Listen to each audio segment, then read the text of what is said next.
brought to you by Irish Rugby Tours, the Rugby Tour specialists, AFIA Sports Training, committed to developing the sporting potential of future players in the US, UK, and across the world. And Dub Pies, Down Under Pies. Stop by, say hi, and eat pie. Hey everybody, Matt McCarthy for Rugby Wrap-Up, back at the Fantasy Sports Network Studio 34 in Midtown Manhattan. We were out in Glendale, Colorado recently, and because of the hospitality of the folks in Glendale, we were able to sit down for a candid conversation with interim CEO, soon-to-be regular CEO, Mr. Ross Young of USA Rugby. Check it out.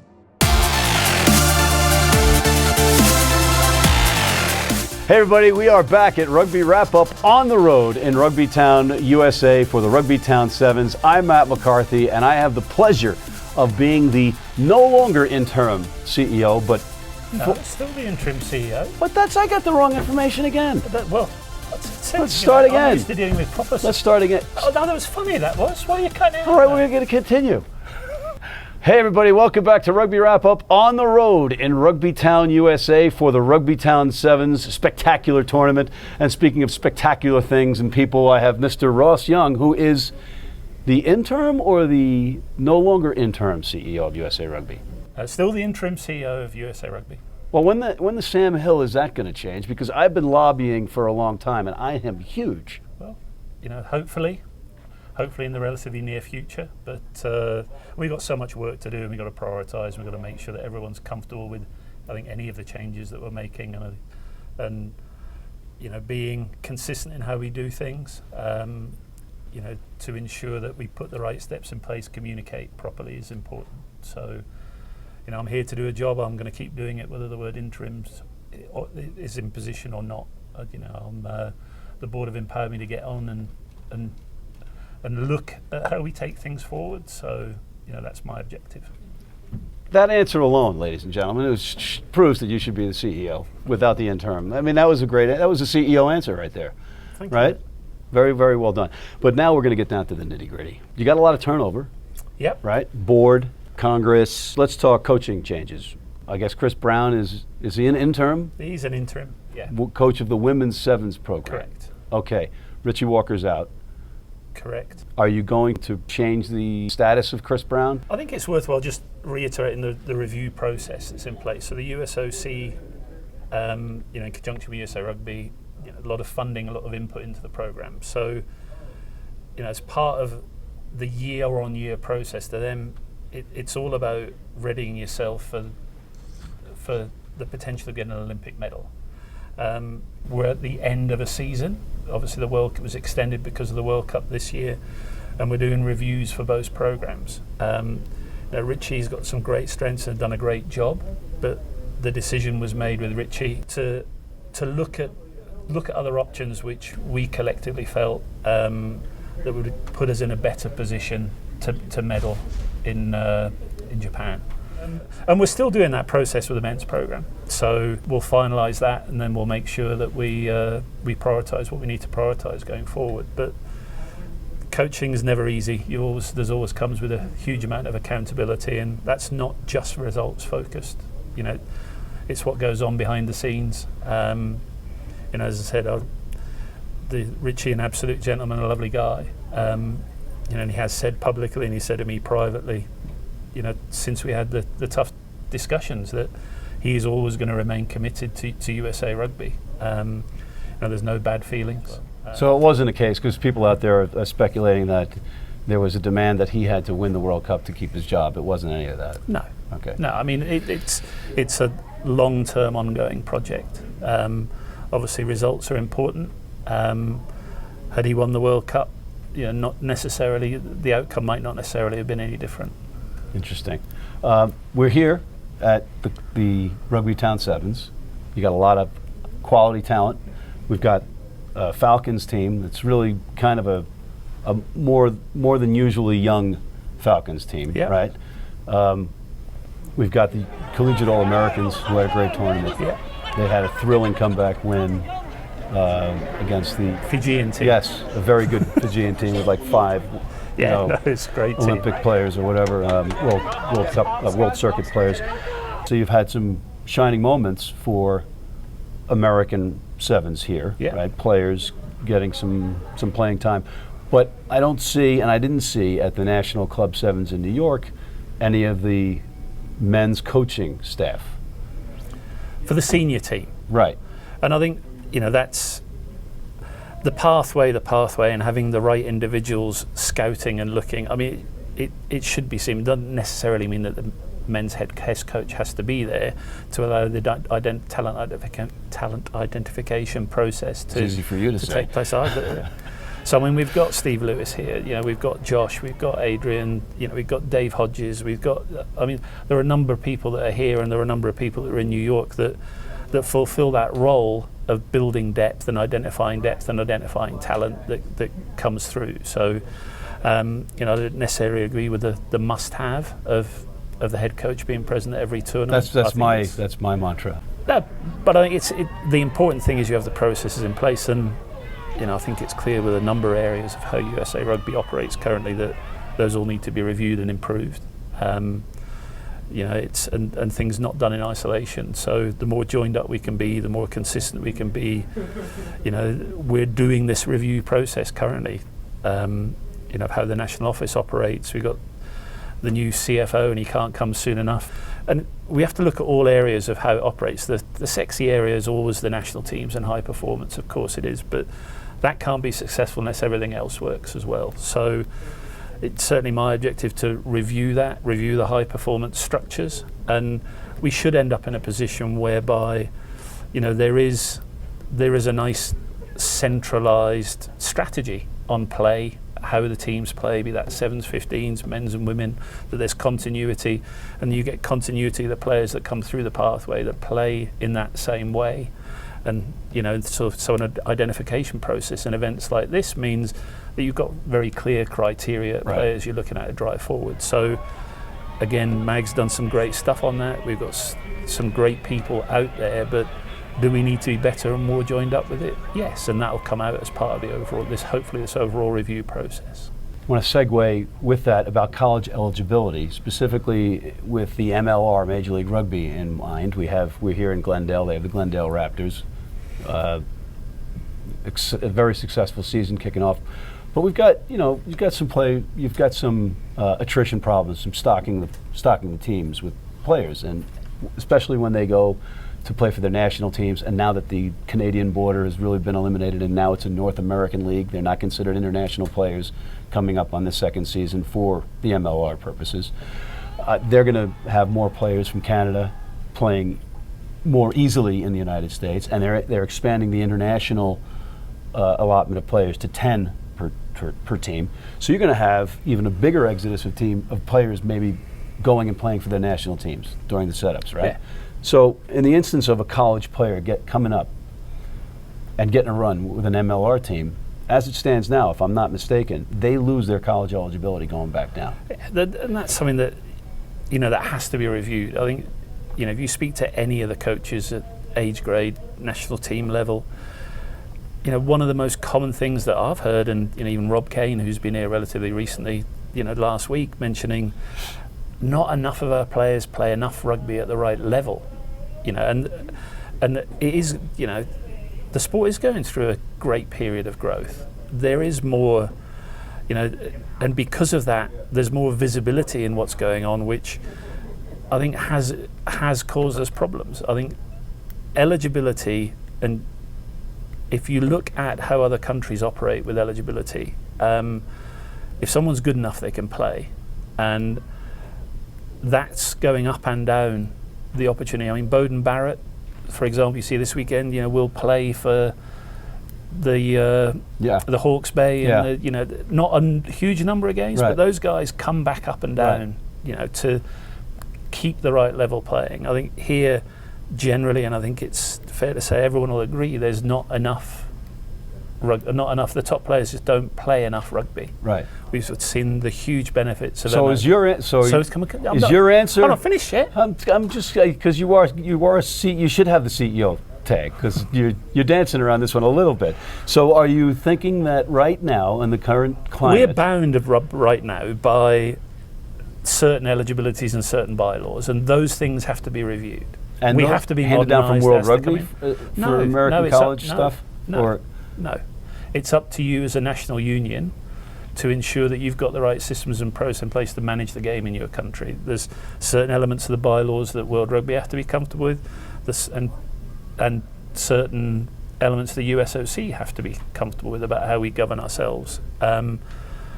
Is it too limited now? Probably is, but again, that's, I'm here to help and coordinate, and what I've said from the start, and what I'll continue to say is, we have to do that in an open, transparent matter. There are people that sit on eligibility committees that have put huge amounts of hours, days, years into supporting the game without ever receiving a penny, and are incredibly well intentioned. But so they're going to have to be consulted. It's no good me saying, right, this is the way it's going to be, this is how it's going to change. Listen, guys, let's review this. Let's just work out what helps. It's just, you speak to someone like Gary and the benefit of the MLR and the benefit that he saw in the June test matches, just by having those players back in the fold after the MLR season, night and day compared to when you had them, a lot of them for the ARC. So, and why? Because they played more meaningful rugby at a higher level, and you could apply those same criteria at the different levels of the game, and we should have the ability of players to move up and down easier, but not. And again, that's the balance with it. You loosen it up, you'll have certain teams and individuals that will then try and play the system for their own benefit. So it's never straightforward. But I think it's something we've got to look at. We are getting the signal that we have to break for commercial, Ross. We'll be right back with Mr. Ross Young. If you're in New York City and want to watch some great rugby, have some great food, and some great times, go to the world's best rugby pub, the Pig and Whistle on West 36th Street. All right, everybody, we are back at Rugby Wrap-Up in Rugby Town, USA, with Mr. Ross Young, the Interim CEO of USA Rugby. And Ross, let's go to the governing body. You've got the Board of Directors, which is a limited board right now in terms of numbers because of people leaving and resigning and being hung in the square. Figuratively, of course.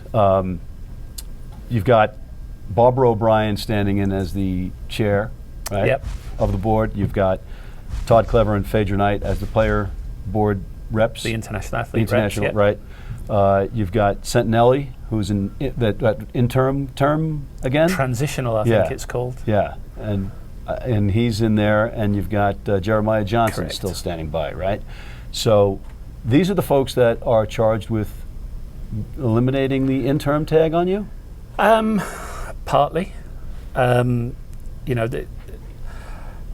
We can, so time is relatively limited, and I spent, along with Barbara and Paul and Phaedra and Todd and Jeremiah, in fact the whole board was on there, I don't know why, it was just limited to just be open and transparent with Congress about where we stand with regard to governance reviews. And very clear from the start, from myself, from Barbara, is we want to do more of that. We want to make sure there is more interaction between the different entities. But what we said then, I think what's been said publicly in various different forums, is that board is there to basically oversee the transition and ensure that when the board is fully seated, that the right skill sets are there, and there's diversity in every sense of the word in that board moving forward. Having a skills matrix, having self-assessments done.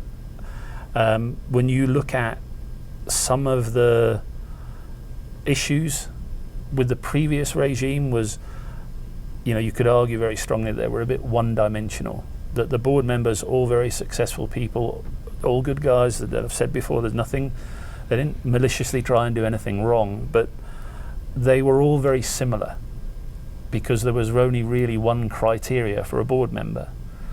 So we've reached out, we've engaged with a company called SRI, Sports Crew International, who have done this type of thing with the Six Nations, with other sporting bodies, and are also recruiters.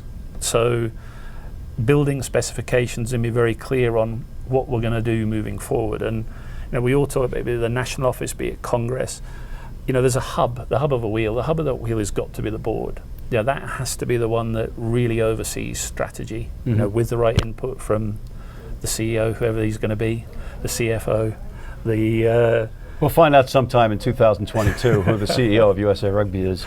But it's hugely important you get that right first, and how the CEO and the national office interact with that, how Congress interacts with that entity, because that's where the buck stops. So Barbara's been very clear that she wants to be here during this transitional phase. That she's got no ambitions to be the chairperson moving forward. So no way is it a power play in any way or form. She just feels, especially with her political background, that she's well positioned. She's not really got any allies. She's not got any enemies within the rugby environment or an agenda. So, for you conspiracy theorists out there, she really doesn't have any agenda. Yeah. No, and so let's do it. Let's do it properly. Yes, we can't sit around forever, but we need to start taking actions. There's also, which has been reported before, there is some conditionality around to the cash flow help we had around World Cup with World Rugby, having a degree of oversight into what we do as a union, and I think that can be a good thing. We're going to have a World Rugby appointed board member because they lent us money, right? They didn't really lend us money. Or they engaged the line of credit for us to deliver the World Cup. CEO, baby. Oh, perfect. Tomato? Yeah, for sure. But, and what they done was unparalleled. They've not done that before. I mean, what were we supposed to do? We can't do this, guys. Off you go. The whole thing implodes. Everyone loses. Now, those were tough discussions. Mark Lambourne had done an incredible job on the financial sides and extracting different things. We're now got to put it all back together. We're close to the reconciliation of the final figures of the World Cup as a project. Huge successes, and again we might come on to that in a minute, but still financially difficult to deliver. We've got to get that right. We've got to make sure that's right. Got the CFO. So we have to be open. We have to be communicative about what we're doing. We have to get that board seated right with the right people. Where the World Rugby representative is going to come, maybe an advisor, Augustin Pichot. Pichot. Has always been very vocal in his support of rugby in the Americas. Obviously, he's from Argentina. And he appointed Dan Payne as the CEO. Yeah, everyone makes a mistake, don't they? We can't hold everything against him. Just joking, Dan. He's not joking, Dan. I'm not joking, Dan. He's joking. Rugby Americas exists for a reason. Rugby Americas North is another sub-entity. I think as everyone's trying to align what's happening, the ARC and building the ARC is a tournament, working with the MLR to make sure that's integrated properly into their season, so a season flows. All these discussions are things that we're having, and we have to. And you're having them as an interim CEO. But as I said, the board have been very clear in giving me the authority to have those. So you're not handcuffed. I'm not handcuffed. You have the ability to be a CEO despite whatever the phraseology is around you. Correct. They've been very supportive, but I'm not doing that in isolation. Obviously, I'm doing that with their support. And everything that everyone's talked about being wrong with USA Rugby before has been around communication. Right. So I'm going to communicate to the board. There aren't going to be decisions made in silos. What happens at the board is going to be communicated quickly after that board meeting to Congress, and then in form of a press release to let people know what's been discussed and what outcomes. Exclusive on Rugby Wrap-Up press release? Well, maybe. Depends. You play your cards. He just said it. He just said yes. That's a yes from a CEO. A maybe is a yes in CEO speak. Right? No, I'm kidding. The board process of picking a board member. So the findings from the company, was it SRI? Yeah. Is that what you said? So revamping Congress, revamping the board, revamping the process of getting on the board. Have they figured that out We're yet? pretty much there with regard to the recommendations, and currently the board is the population of the board is part of a sub-nominating committee that's chaired by Congress representatives. So, Congress have been responsible for the seating of those board members. There are obviously complex bylaws that go and support that, but that's what happened previously. We're now, as a board, come up with these recommendations, so we need to make sure that Congress are aware and comfortable of those, and then we can ratify them, and then we can start repopulating that board within the existing structures while we review bylaws and put working groups in place to really get, some momentum behind some of the changes. But we are restricted currently by bylaws and process and procedures that are locked and loaded. We have to do things in an open community fashion and do them in stages and be clear on how we communicate all of those actions along the way. And so we're going to upset some people, I'm sure we will. It's not going to be perfect. We're still going to have to learn. But I promise while I'm involved, we are going to be open and communicative about everything that we do. And more than happy to come on these exclusive, not exclusive. No, this show. To work with the media, and I think, even since I've been involved, used to the same thing. Our communications team, Calder, Alina, Gus, Ashley, doing a phenomenal job. Top notch. And that's not by default. Dan started that process when he was there, and hopefully I've given Calder more of a remit to go out there and do those type of things as well. So there's been some really positive feedback on that, and communication is key to everything we do. Before you came on and you inherited all this mess, you had RIM, Rugby International Marketing, the for-profit partner of USA Rugby. You had their project was the Rugby Channel, which was then sold for pennies on the dollar to Flow Rugby. Those entities were not exactly making money for us, right? To put it mildly. And then we had the burden of the Rugby World Cup Sevens in San Francisco, which was a spectacular event. And you had Wales versus South Africa in Washington, D.C. And these were big ticket items that maybe we weren't necessarily prepared for. So the line of credit, as you call it, 2.6 mil? And the line of credit's much more than that.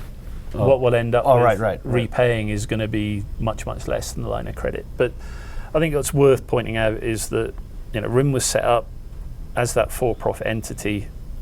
Rugby World Cup was awarded to USA Rugby as the host union, and the event was financially guaranteed by Rugby International Marketing. So sponsorship dollars, operating costs, that sat within that entity. I think it's no secret to say that that entity existing, unfortunately, a little bit too much in isolation from the national office. It got to a position whereby at the early part of this year, and again, Mark Lambourne and John Bob have done a phenomenal job in diving in there at the time and getting really heads on in the financials. It was clear that budget was one thing, cash flow was another. So, money that sat within RIM, had to support the cash flow that was required through to deliver the tournament, which was large, and there just wasn't the cash flow there to be able to do it. So that's why the line of credit had to come in, is we had to make sure that we delivered with World Rugby on our obligations, but we just know the cash just wasn't there to do that. So that had to be removed from RIM back into USA Rugby, and then that line of credit was given to USA Rugby to allow, as you said, the spectacular event to be delivered as it was. So then did it make money? No. Should it have made money? Yes.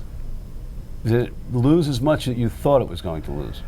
Pretty much on budget from the work that Rosie and the team had done across this. I think we were better than a lot of the budget. Unfortunately, some of the costs that were supposed to be captured by RIM got passed into that operating budget, which skews it a little bit. But that has to go within that project budget when it was removed. So, had it continued within RIM in the criteria of that existing budget, we would have hit budget.